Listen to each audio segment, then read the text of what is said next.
Hey everyone, my name is Olivia. I'm 32 years old and a graphic designer at Rise and Shine Advertising.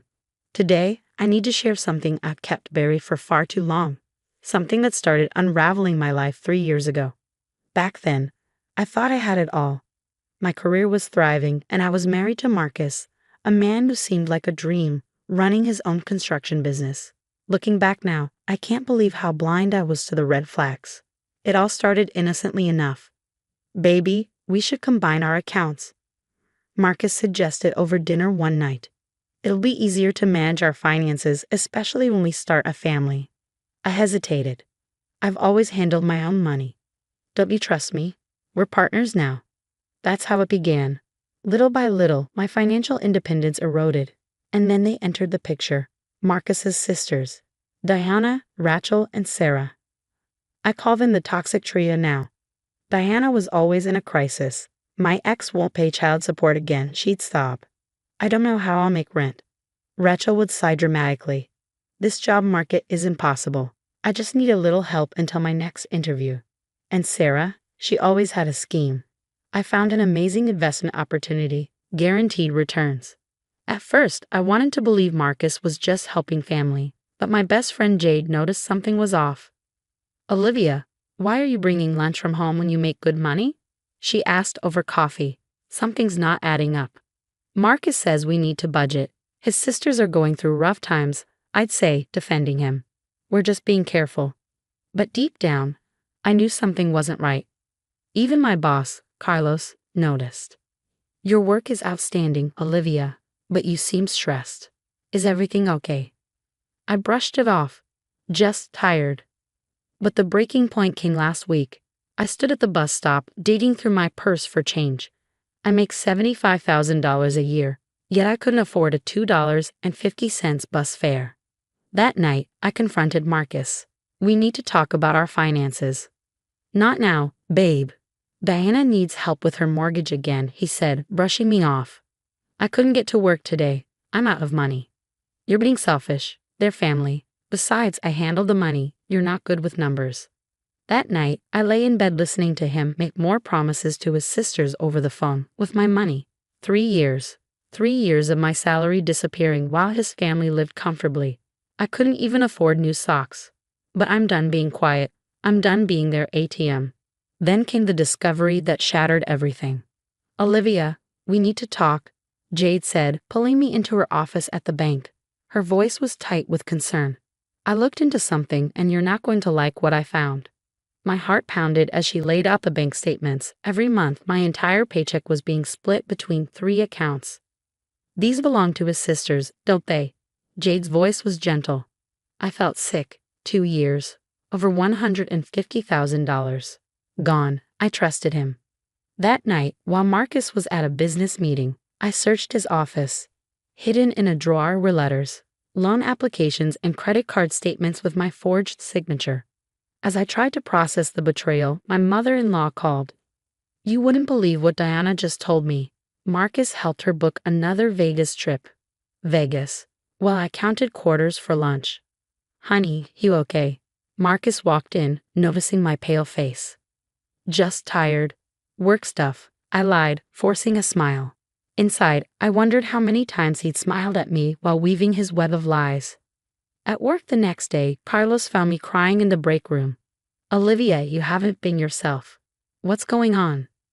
I looked up at him, tears streaming. I can barely afford to eat. But Marcus's sister just went to Vegas with my money. Carlos leaned back in his chair, watching me closely. That explains why you turned down the conference in Chicago. Listen, we're expanding the remote team. Better pay, full benefits. Think about it. Later that week, I met Rosa, Marcus's ex-wife, at a small diner. I had to know more. I was hoping you'd reach out eventually, she said, stirring her coffee. Let me guess. The sisters? I nodded, heart pounding. You too, huh? Those parasites drained my accounts dry. But Marcus, he's the mastermind. The sisters? They're just his cover. He did the same thing to me. Forged signatures, secret loans, the whole circus. How did you find out? I asked, my voice barely above a whisper. The same way you are now. piece by piece until the whole ugly puzzle comes together. As if on cue, my phone buzzed. A text from Sarah. Hey sis, need a small favor. Got this amazing crypto opportunity. I took a deep breath. How much this time? Just $5,000. Guarantee returns. Marcus said you just got a bonus. That night, I overheard Marcus on the phone. Yeah, I transferred Olivia's bonus to you. No, she doesn't know. Just keep quiet about the business loans. What do you mean the contractor's threatening to sue? I'll handle it. I pretended to be asleep when he came to bed, my mind racing. The next morning, I started recording everything. Every phone call, every conversation, every loan request. Your business partner called about the missing payments I mentioned casually over dinner. Marcus's fork froze mid-air. Don't worry about that. The business is fine. But his eyes told a different story. And Diana's Vegas trip. Oh, she won some contest. More lies. I knew then that this went far beyond my missing salary. I needed to find out just how deep this rabbit hole went. I began keeping a detailed log, dates, amounts, conversations. Each entry was another nail in the coffin of my marriage. The picture it painted was worse than I imagined, but for the first time in years, I felt something besides helpless. I felt dangerous. Jade was relentless in her support. You need a new bank account like yesterday, she said, sliding paperwork across her desk. One he doesn't know about at a different bank. But I have no money saved. How am I supposed to rent a place? First things first.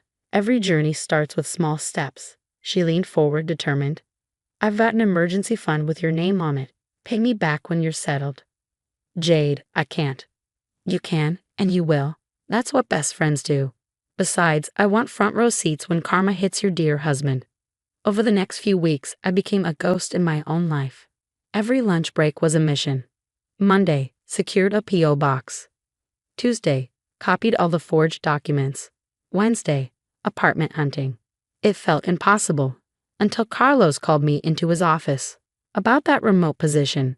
It starts whenever you're ready. Double your current salary. I nearly cried. That's incredible, but I still need to figure out where to live. Carlos smiled. Actually, my sister Maria owns several apartment buildings. I told her about your situation. Carlos, I can't afford. First month's free. Security deposit in installments. Rent straight from your new salary. She helps women in situations like yours. It's a third-floor unit in a safe neighborhood, security system included. Perfect for starting over. The universe was finally conspiring in my favor. Back home, the circus continued. Rachel sobbed on my couch. Olivia, please, I just need $2,000 for my car payment. Didn't Marcus give you money last week? I asked, keeping my voice calm. She hesitated. Well, yes, but... The panic in her eyes told me everything. I excused myself, pretending to take a work call, but really I was recording every word. That evening, the kitchen turned into a confession booth. Marcus, the bank's asking questions. Sarah snapped. We need to move the investment money somewhere else. Keep your voice down. Olivia might hear. Who cares? She's too busy working her little design job. Diana laughed. That little job is funding your entire lifestyle. I typed everything into my evidence file, hands shaking with rage. I'm taking a business trip next weekend, Marcus announced at dinner. Just 3 days. Big client in Phoenix. Perfect. The moment his flight took off, my plan launched. Jade helped coordinate with 2 movers she trusted. 4 hours, that's all it took to pack up my life. Take the expensive stuff he bought with your money, Jade advised. It's legally yours. I left my wedding ring on the kitchen counter along with a letter addressed to Marcus's parents. Inside was everything. Bank statements, forged loan documents, and a detailed account of their son's betrayal. I wanted them to know the truth and to have proof. That night, as I sat on my inflatable mattress in my new apartment, courtesy of Jade, my phone began to explode with messages. Sarah, investment opportunity, major returns. Call me. Diana, we're family. How could you? Rachel, baby, whatever you think, we can fix this. Marcus, the bank called. What did you do? I blocked them all. The next morning, I walked into my new remote position wearing a fresh outfit, purchased with my first expedited paycheck. My phone buzzed, a news alert. Local investment scheme under investigation. Carlos noticed my smile. You okay? I met his gaze confidently. Never better. As I glanced at my reflection in the office window, I didn't see a victim anymore. I saw someone who had chosen survival. And the best part? Marcus and his sisters had no idea I'd been documenting their every move, ready to use it all against them. That evening, the news anchor's voice filled my living room. Local construction company owner Marcus Reynolds faces multiple fraud charges. Sources say the investigation began after evidence of a complex investment scheme surfaced. My phone rang. It was Rosa. Are you watching this? She asked, her voice almost gleeful. Every second. Sarah just got picked up by the FBI. Turns out their investment club was a Ponzi scheme. They're all going down. I poured myself a glass of wine, sinking deeper into my couch as another alert flashed across the screen. Local investment scam expands, affecting dozens of victims. 3 sisters and a local businessman face potential prison time. The screen switched to their mugshots, designer clothes replaced by orange jumpsuits. Then I spoke directly to my audience. What would you do if you discovered your spouse wasn't just stealing your entire salary, but also using your identity to fund their family's luxurious lifestyle? Would you quietly gather evidence like I did, or would you confront them immediately? Share your thoughts in the comments below. I pause, letting my words sink in. Some say I was too calculating, that I should have confronted Marcus and his sisters right away. Others might think I went too easy on them by letting the law handle it. What do you think? Was my revenge too cold or not cold enough? I leaned closer to the camera,